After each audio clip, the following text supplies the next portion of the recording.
Fala pessoal, eu sou Nicolas Vital e esse é o podcast Eu Como, sempre falando de alimentação com ciência e levando informação de qualidade para os nossos ouvintes, no Spotify, no Anchor e no Apple Podcasts.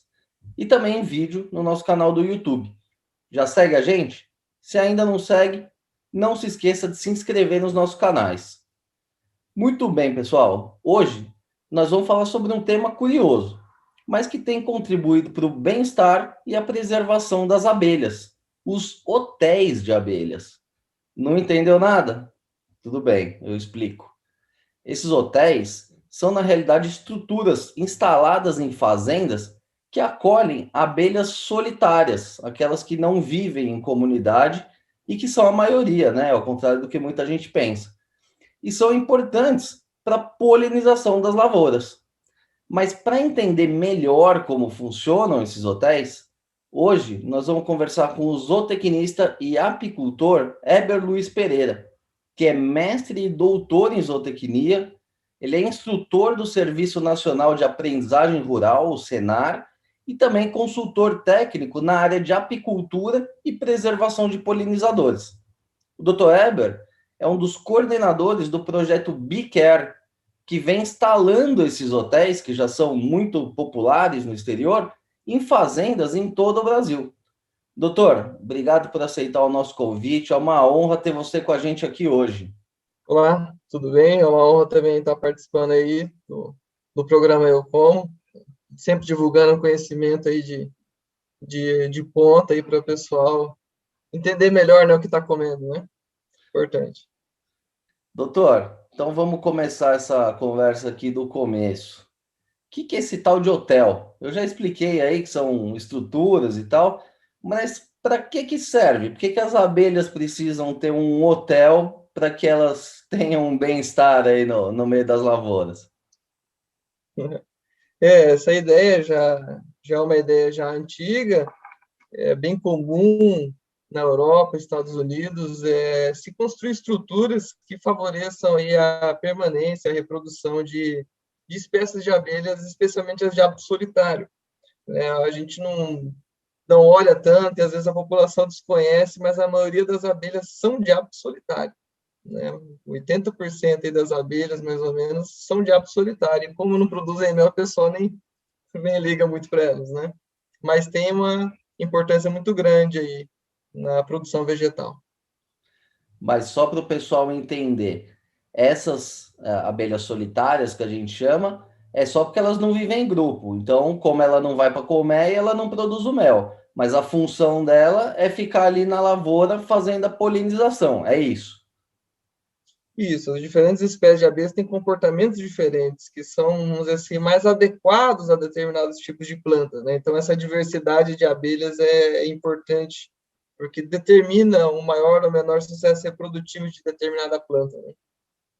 Então, essas abelhas aí que a gente tem a ideia que a abelha é a abelhinha que produz o mel e não sei o quê, na verdade, ela é importante para o mel. Para a polinização mesmo, o mais importante são essas solitárias aí que ficam sobrevoando aí as lavouras e fazendo esse trabalho. É isso, então. A do mel é menos relevante. Não necessariamente, né? Eu sou apicultor, né? Até não por ser apicultor também, né? Vou frisar isso, mas as abelhas de mel, as abelhas melíferas, né? Elas podem ser manejadas e concentradas em grande quantidade, né? Em determinado local. Então, num cenário agrícola, por exemplo, as abelhas melíferas são muito importantes, né? Porque a gente consegue quantidade. Tem planta que precisa de uma quantidade de visita, não só uma visita de uma abelha, né? Então, não tem como a gente definir uma importância maior ou menor de uma abelha ou outra, né? E as abelhas solitárias, vamos dizer assim, elas são mais específicas para determinadas plantas, né? E a melífera é generalista, vamos assim dizer. E aí, qual que é a importância desse hotel aí na prática? É dar uma moradia aí para essas abelhas, atrair mais essas abelhas para que elas fiquem ali por volta da lavoura, é mais ou menos isso. Exatamente. A gente acaba dando uma vantagem para elas reprodutiva, né? Há também competição entre as abelhas e insetos, até predadores, abelhas parasitas. 10% das abelhas são cleptoparasitas, né? Elas parasitam ninhos de outras abelhas, né? Então, vamos dizer assim, a gente põe uma possibilidade a mais naquele cenário, naquele ambiente de ninhos, né? E doutor, mas o que que é na prática esse hotel e como que a abelha sabe que ali é um hotel de abelha? Bom, a maioria das abelhas, elas nidificam no solo e em cavidades pré-existentes, né? Ou algumas até fazem suas cavidades, né? Então, o fato de você ter ali no ambiente, né, um material com várias cavidades, né, vamos dizer assim, já é um ninho pré-fabricado, vamos assim dizer, para muitas abelhas, né? Algumas preferem já assim, já pronto já, né? E muitas abelhas têm o hábito também de retornar onde emergiram. Então, conforme vai passando o tempo, ali se torna um ponto de reprodução de várias espécies de abelhas, né? Então, o hotel de abelha representa isso aí. Ele funciona, vamos dizer assim, naturalmente. Não precisa passar nenhum atrativo para as abelhas, né? Tendo um material ali, uma madeira que não tenha cheiro forte e sabor, elas procuram e aceitam bem. E aí, quantas abelhas podem entrar num hotel desse? Como é que funciona? Elas não brigam lá dentro? Como é que é a dinâmica de funcionamento desse hotel? Certo. A diária delas a gente cobra em forma de polinização, né? Só para antecipar. A abelha, por ser de hábito solitário, ela procura uma cavidade, algumas até defendem o seu espaço, o seu ninho ali, cuidam. Ela monta o seu ninho e, normalmente, após ela fazer várias células, ela aprovisiona com néctar e pólen, né? Um orifício, limpa, prepara, dá acabamento, põe néctar, põe pólen das flores, então por isso que elas fazem a polinização, já para trazer recurso para a cria delas, né?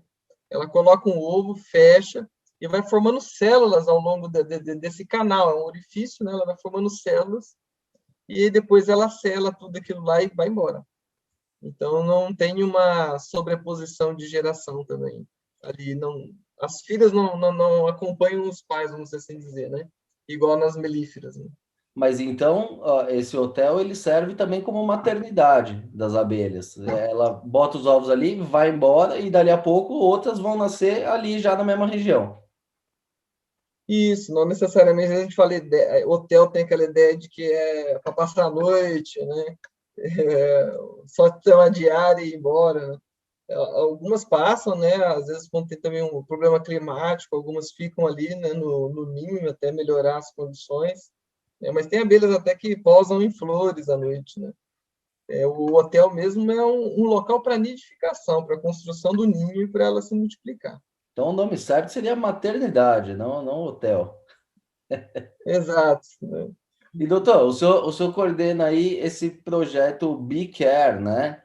Que visa espalhar aí esses hotéis pelo maior número de fazendas aí no Brasil. Me conta um pouco desse projeto, como é que funciona e como é que vocês identificam as principais áreas também que precisam desses hotéis. Bom, esse projeto, na verdade, é coordenado pela Cláudia, que é um projeto de uma empresa privada, e eu sou da assessoria a esse projeto. Esse projeto iniciou, né, com força nesse modelo assim, em 2017, né, quando a Cláudia convidou a gente para participar do projeto e dar esse apoio. E aí a gente foi buscando um modelo que se adequasse. Então, tem atualmente nesse projeto é distribuído um modelo padrão de hotel de abelha que parece com um pedaço de favo, né, dividido em nichos hexagonais que lembram alvéolos, né, de um favo de abelha.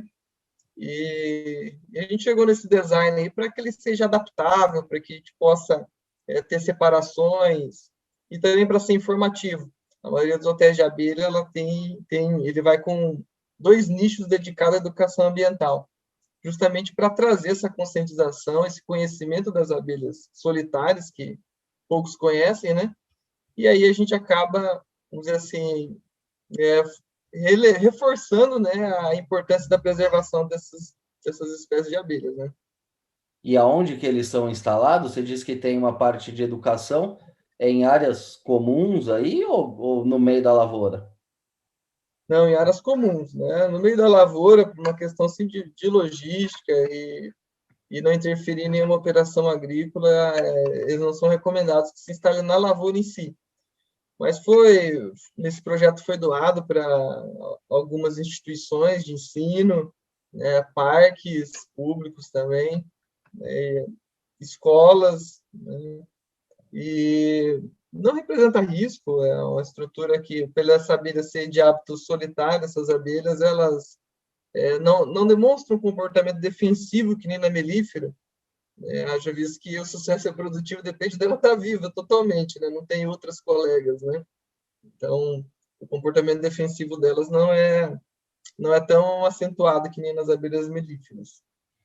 E quantos hotéis de abelha já tem hoje no Brasil? Hoje tem mais de 200 hotéis de abelhas já esparramados no Brasil. E tem também na Argentina desse mesmo modelo, desse mesmo projeto. Mas coordenado aí pelo BIQUER também. Isso, coordenado por esse projeto, aí sob a liderança da Cláudia.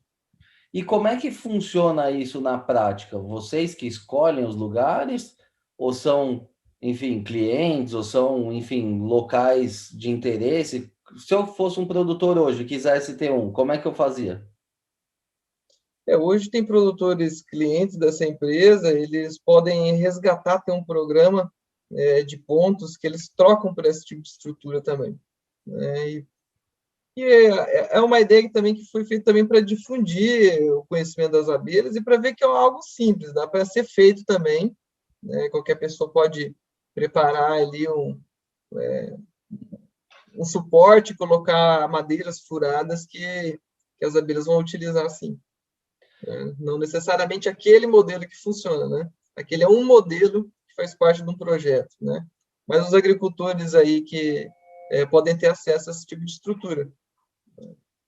E como é que a gente falou já que isso aí já é um modelo conhecido, né, no exterior, na Europa eles usam bastante. Há quanto tempo que começou isso aqui no Brasil? Isso, enfim, qual foi a ideia inicial de trazer isso para cá? No Brasil já teve alguns pesquisadores, professores de universidade, que chegaram a montar uma estrutura, né? Tem pesquisadores de São Paulo que já estudavam abelhas solitárias já, né? Então a gente tem como referência alguns pesquisadores, como o Garófalo, né, de São Paulo, tem o pesquisador Breno Freitas, do Ceará, tinha um professor na UFGD, em Dourados, Mato Grosso do Sul, que tinha um hotel de abelhas também, né? Mas não tinha difundido em escala como esse projeto. E uma vez instalado um hotel, vocês fazem o acompanhamento? Dá para medir o impacto disso em termos de produtividade? Enfim, algum dado que impacte de fato e que a gente consiga medir? Bom, as medições que a gente faz sempre para ser o menos invasivo e destrutivo possível, né? A gente acompanha em alguns a taxa de ocupação, as espécies que ocupam, né? Então a gente tem algumas espécies que são, vamos dizer assim, as hóspedes oficiais assim que de maior frequência, né? Abelhas do gênero Centris, por exemplo, que são as abelhas que polinizam a ceroleira, né? Tem, tem uma eficiência maior, né, trabalhando na ceroleira. Então, tem abelhas tetrapédia que frequentam muito o hotel de abelha, né, que são abelhas solitárias também, que também coletam óleo. Então, diversas plantas aí estão sendo beneficiadas, mas não tem estudos ainda direcionados às culturas. A gente tem estudos direcionados aos hotéis, vamos dizer assim, a taxa de sucesso, aumento de população dessas abelhas, né? Diretamente nas culturas, ainda não. E na questão do aumento de população, dá para medir? Realmente o hotel impacta no aumento? Sim, sim, com certeza. A gente favorece essa reprodução, né? Aqui no Brasil, a gente ainda não tem tanta experiência com, vamos dizer assim, com a escala comercial, mas na Europa já tem produtores que vendem os casulos dessas abelhas solitárias para agricultores. Então, eles abrem esses troncos de madeira, tiram os casulos, né, e eles emergem e ele é comercializado para polinização também. Então, aqui no Brasil, que a gente ainda não tem algo bem avançado nesse sentido. E quais são as culturas?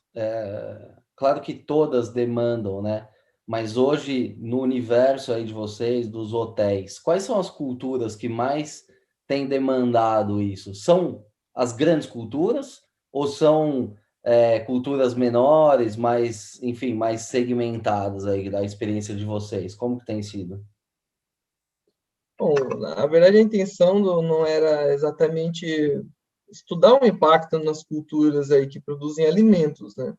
A ideia principal do projeto é deixar o ambiente mais rico e mais favorável para as abelhas, né? Favorecer a sua permanência, multiplicação, né? Acompanhar aí a biodiversidade, elas são indicadores de qualidade ambiental. Então, se você tem um hotel de abelhas na sua propriedade, você vê que ele está sendo povoado, que ele está movimentando, isso é um indício de qualidade ambiental também, né? Então, a ideia principal do projeto é isso, né? Não necessariamente via produção agrícola. A gente recomenda perto das sedes de fazenda, por exemplo, o pessoal sempre tem pomar, sempre tem ali hortas, e cada tipo de planta tem características especiais. Tem plantas que precisam que as abelhas vibrem, um comportamento que chama buzz pollination, e que nem tomateiros, são solanáceas, têm as antenas fechadas e o pólen só é liberado sobre uma vibração intensa, né? Então, jiló, berinjela, tomate, né? São plantas que precisam de abelhas que necessariamente vibram, que não é o caso da melífera, que é a mais comum, né? E aí, qual que é o raio de atuação de uma abelha? Sim, ela está baseada ali no hotel, mas qual o raio que ela consegue trabalhar, vamos dizer assim? Depende muito do tamanho da abelha, do corpo da abelha, né? Que nem a gente até compara, tem mais estudo com as abelhas sociais, devido à produção de mel. Normalmente uma jataí vai fazer um raio aí de uns 600, 800 metros, no máximo, né, de raio de ação, né? Então, as abelhas solitárias mais comuns nos hotéis costumam ser maiores, o dobro, mais ou menos, de uma abelha jataí, um pouquinho mais. Então, elas vão fazer aí uns 1.000, 1.500 metros, e as abelhas grandes aí passam dos 3 quilômetros Ah, é? de raio, exatamente. Elas cobrem uma área muito grande.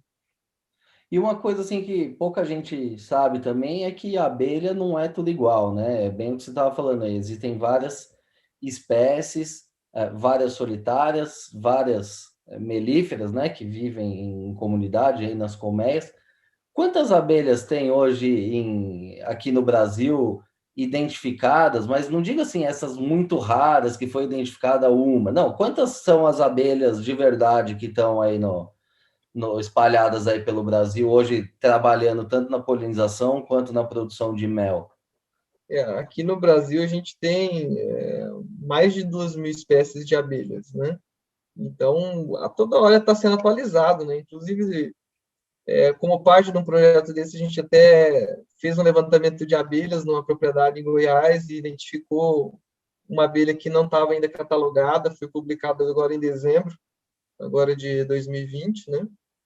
Então, está toda hora sendo atualizado, né? Mas tem mais de 2.000 tipos de abelhas diferentes, espécies, né? Agora falar um pouquinho do Dr. Eber, apicultor, né? Como é que é esse negócio aí, a apicultura hoje? Não é mais uma coisa amadora, né? Já é uma área que vem se profissionalizando aí cada vez mais, e não só para a produção de mel, como as pessoas pensam, mas principalmente para a polinização, né? Qual que é o teu foco aí de atuação? Lógico que é os dois, né? Mas qual que é o forte aí da tua produção? Aqui eu tenho apiários pequenos, né? Cerca de 100 colônias de abelhas, né? Não é a dedicação full time, né? Mas já representa uma fatia interessante na renda familiar já, né?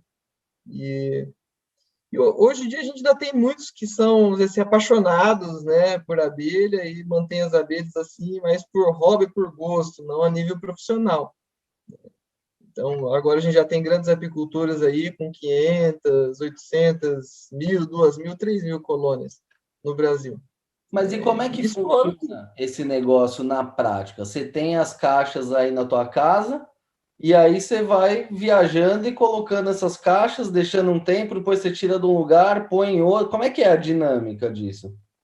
a gente tem dois tipos, apicultura migratória e apicultura fixa, né? A fixa você mantém apiários, né, o ano todo no mesmo local. E na apicultura migratória você carrega elas conforme a florada.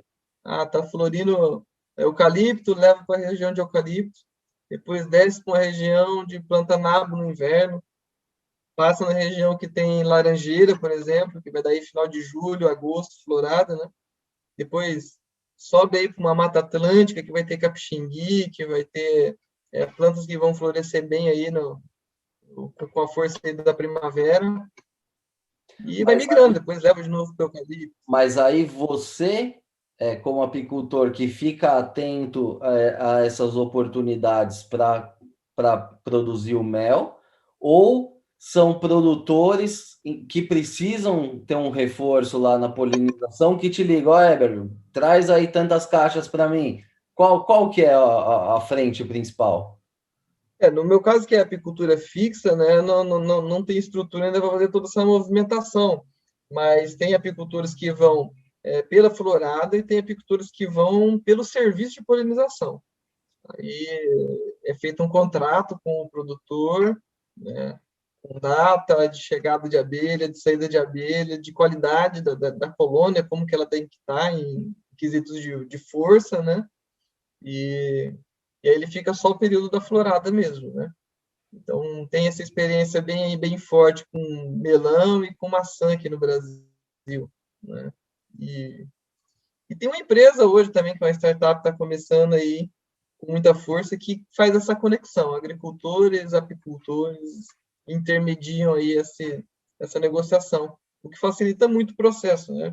O apicultor está trabalhando, o apicultor que tem 500 caixas, no mal consegue olhar o WhatsApp às vezes, né? É E é tipo bem o Uber, corrido. Uber da abelha. Ele identifica quem está perto ali e arruma serviço para ele. Isso, foi até apelidado disso aí mesmo, de Uber de abelha. Ah, é? É uma empresa aí de São Paulo, tá? É daqui de São Paulo. Daí de São Paulo. Muito legal. E, doutor, outro negócio aqui que também não dá para a gente não falar, né? Tem essa história aí, as abelhas estão tudo morrendo, cada notícia que a gente vê são 500 milhões de abelhas e não sei quantos milhões.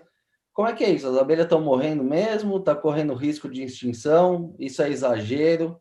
Você que vive aí isso no dia a dia, qual que é a situação que você enxerga? A população de abelhas ele é um pouco dinâmica, a gente consegue estimar das abelhas manejadas, é o que a gente consegue acompanhar mesmo, né? O resto é difícil acompanhar, e para a gente não cair em especulação, né? A gente procura referenciar sempre as abelhas melíferas, né? Segundo a FAO, aumentou a população na América do Sul, né? Já é um dado, já tem uns 2, 3 anos, né? Mas eu acompanhando o mercado da apicultura, como a gente ministra também treinamentos, capacitações para a apicultura, a gente percebe quando o preço do mel está bom, várias pessoas procuram treinamento, procuram entrar na atividade, né? As pessoas que já têm abelha cuidam melhor das abelhas, alimentam mais as abelhas, fazem elas crescerem mais, e multiplicam. Então, e quando o preço cai, o pessoal meio larga, uns deixam elas meio quieta, não estimula elas a crescer, né? Não necessariamente que as abandonam, né? Se a gente estimula muito ela a crescer, é muita abelha passando fome. Então, o criador de abelha, ele tem um momento certo dele fazer a abelha crescer e tem um momento certo que ele só mantém ela alimentada, né? Porque senão vai ter muita abelha para pouca flor e não é interessante nem para um nem para outro, né? Nem para a gente, nem para a abelha. O apicultor, eu até costumo brincar que ele é um empresário do setor imobiliário, né? Criança em casa falou assim, mas você rouba o mel. Quando eu comecei a entender as coisas, você rouba o mel das abelhas. Eu falei, não, a gente cobra aluguel, porque a colônia é nossa, né? Elas moram na colônia, né? Então, o apicultor, por ser do setor imobiliário, ele tem que pensar, né, e como um empresário, né? Ele tem que começar a analisar bem o contexto das coisas, né? Mas e essas histórias que a gente ouve aí dessa mortandade de abelhas, enfim? E sempre quando a gente ouve essas histórias, é uma quantidade muito grande, né? Por que isso acontece? Enfim, isso é uma tendência? São casos isolados? Você que está aí no dia a dia, como é que você enxerga isso? Eu só não sei quem que fica contando as abelhas, né? Porque imagina o trabalho que, né, vai ficar contando milhares de abelhas, né? Mas acredito ser só uma estimativa, né? Com base no número de colônias, né? Então, o certo é contar colônia, unidade animal é colônia, não é abelha, né? Se a gente fala da abelha social, da abelha melífera. Então, a gente perderia colônias, não abelhas. A abelha em si, ela não é nada nela sozinha. Tanto a gente perde a rainha, perde a colônia, fica aquele cluster, aquele enxame ali até a morte. Se ele não tiver a rainha, ele não vai nem a lugar nenhum. Não Mas, produz favo, mas não esses visita as flores com incidentes, frequência. mas esses incidentes acontecem o quê? Por o cara que aplica pesticida em cima ali, inadvertidamente, ou mesmo que a pessoa faça uma aplicação correta, também pode afetar o andamento das colônias. Normalmente, as mortalidades mais relatadas são por causa de operações agrícolas, né? E são vários fatores envolvidos. A gente tem uma pouca comunicação entre o criador de abelha e o agricultor. A gente tem agricultor que ainda tem uma cultura mais retrógrada, e não usa tecnologias de aplicação que conferem mais eficiência, que confere até uma redução do uso de produto por ser produto mais eficiente, uma molécula nova, né? E, e é possível sim, porque tem grupos agrícolas que mantêm tanto abelhas quanto a lavoura, então as abelhas são deles também, né? A gente visitou ano passado e acompanhou o pessoal na Bahia que tem abelhas e tem lavoura, usam tratamento químico na lavoura, e eles têm mais de 3.000 caixas de abelha, né? Mais de 3.000 colônias. Então, é possível, senão a gente não viria esse cenário, né? O pessoal em Santa Catarina leva a abelha para maçã, poliniza a maçã, e todo ano acontece isso e não tem problema de faltar abelha, né? E você disse que tem já moléculas mais modernas aí que não afetam a abelha? Não, são moléculas cada vez mais específicas, né? Eu não entendo muito da parte agronômica, apesar de acompanhar, né? Apesar não, né? Por acompanhar, eu até sou grato por acompanhar agrônomos entender melhor. Meu pai é da área agrícola também, desde pequeno eu acompanho lavoura de soja, ele falando o nome das doenças, das pragas e tudo mais, né? E é até interessante porque antes a gente eu era criança e eu percebia muito cheiro de produto, né? E hoje, ainda indo à lavoura, então, a gente percebe que não é tão forte o cheiro também. Está sendo aplicado vamos dizer assim, com mais precisão, com mais tecnologia. A gente percebe aí, quem está acompanhando, né, a área rural desde pequeno, que está tendo uma melhoria constante e arrisco dizer que exponencial, né, na produção de alimentos aqui no Brasil. E em termos das boas práticas mesmo, propriamente dita, sem contar os produtos, como que é feito esse manejo numa propriedade, como você disse, que o cara ele pratica uma agricultura convencional, ele tem que fazer pulverização de vez em quando, mas tem as caixas ali. Como que é feito isso para evitar qualquer tipo de problema? Olha, a gente observa o comportamento das abelhas e da floração, né, da fenologia da planta em si. Então, tem plantas que as flores oferecem recurso para as abelhas, que as abelhas não fazem esse trabalho de graça para as plantas, né? A polinização. As plantas pagam em forma de néctar, em forma de pólen, né, às vezes resinas, óleos. Então, tem um horário específico para isso. Se todas as plantas produzissem néctar ao mesmo tempo, a flor mais bonita ia só ela ter vantagem, né? Então, existe a estratégia da natureza de horário também. Então, o horário de uma aplicação de um produto agrícola é importante, dependendo da cultura. Se pudesse se pulverizar à noite, seria menos impactante para as abelhas melíferas. Ou no final da tarde, numa cultura em que as abelhas costumam visitar pela manhã, por exemplo, né? O cheiro de um produto, ele também repele as abelhas. As abelhas têm um olfato muito aguçado. Elas, na verdade, o sentido primário para buscar um alimento é o olfativo. Então, a abelha ela percebe aí as moléculas no ar numa concentração homeopática, vamos assim dizer. Elas percebem de longe, né, os voláteis de uma flor. E se também tiver um produto químico, se a gente às vezes percebe, elas com certeza percebem e não vão. Se elas estão bem alimentadas, isso favorece elas não ir mesmo, né, se tiver algum cheiro. Então, observando o horário e também o comportamento da abelha, né, a gente consegue aí evitar, consegue trabalhar, isso faz parte de boas práticas, conversar com o agricultor, saber o que, que ele usa, né, ver que a abelha sua está numa propriedade, mas a propriedade do vizinho, a cerca não segura a abelha, né? Você precisa também saber o que, que o seu vizinho usa, quando que ele usa, né? Comentar da importância das abelhas também na propriedade dele, que as abelhas suas vão visitar a propriedade dele. Então, é um conjunto de boas práticas que são factíveis, são fáceis de alcançar, né? Não é algo de outro mundo. A criação de abelhas, às vezes o pessoal esquece, mas é uma atividade do agronegócio, né? É pecuária. Eu tenho milhões de cabeças de abelha. Eu sou pecuarista, no final das contas. E, doutor, mas quando você fala dessa pulverização aí, que poderia ser feita à noite, que pode trazer um risco para o vizinho, você fala da pulverização aérea, né, por avião. E se fizer uma pulverização ali por trator, é mais fácil? Porque daí também dá para fazer à noite, né? Porque tem essas máquinas aí já com GPS. Quando você fala isso, é do avião.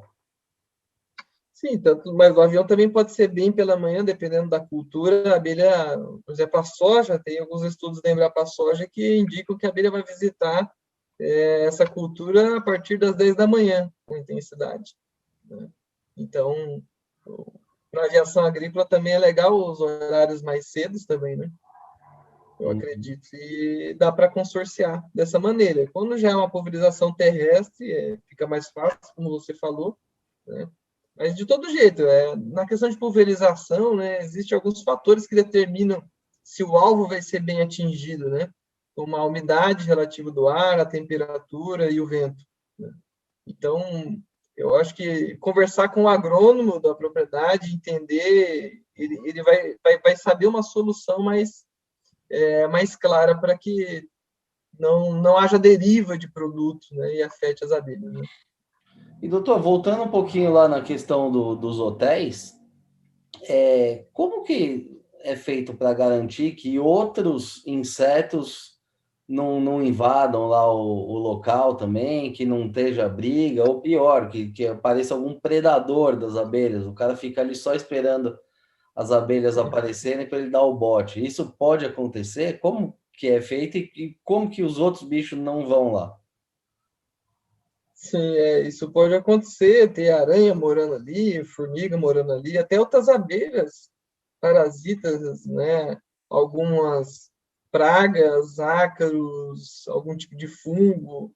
A abelha vai estar sujeita a isso aí em qualquer lugar da natureza, né?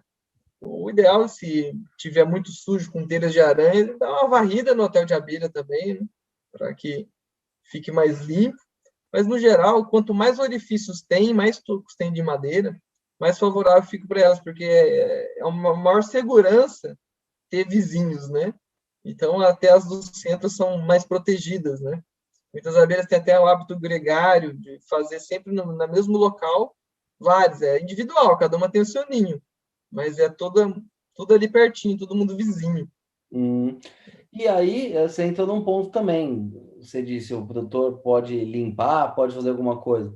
o ideal é que ele faça uma manutenção ali, ou quanto mais rústico deixar lá o hotel, melhor?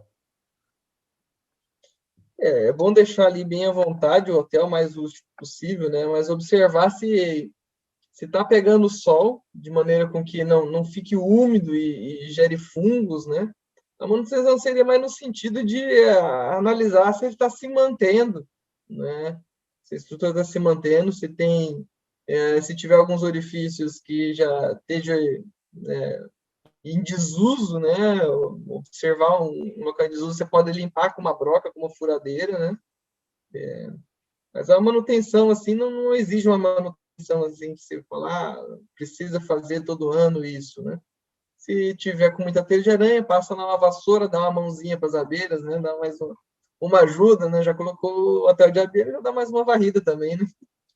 Quantos quartos tem um hotel desse aí, em média? Existem vários tamanhos, ou é um tamanho padrão? Como é que é isso? O tamanho, né, de cada quarto aí, se vai ser um duplo suíte, casal, solteiro, aí é o tamanho da broca que você faz, o orifício, né? E você pode fazer centenas de orifícios, depende do tamanho de hotel de abelha que você vai construir ou que vai estar adquirindo aí, né, ou por conta ou através do projeto. Muito bom. Doutor, essa conversa aqui está muito legal, mas nosso tempo aqui já está chegando ao fim. Queria te agradecer mais uma vez pela entrevista aí, pelas explicações. Foi uma verdadeira aula aqui para mim e certamente também para os nossos ouvintes. Então fica aqui o agradecimento. Opa, obrigado aí o convite, né? E todo mundo pode ficar tranquilo que o alimento aí com as abelhas vai estar garantido, porque elas vão estar trabalhando aí até o fim da vida. Isso que é o impressionante. É isso aí, isso que é importante para a gente aqui. Muito bem, pessoal. Essa edição do podcast Eu Como vai ficando por aqui. Se gostou da entrevista, não se esqueça de seguir os nossos canais no YouTube, no Spotify ou na sua plataforma de streaming favorita. Aproveite e siga também no Facebook e no Instagram. Lembrando que esse podcast tem o patrocínio da Crop Life Brasil e volta com a sua programação normal na próxima sexta-feira. Por hoje é isso e até a próxima.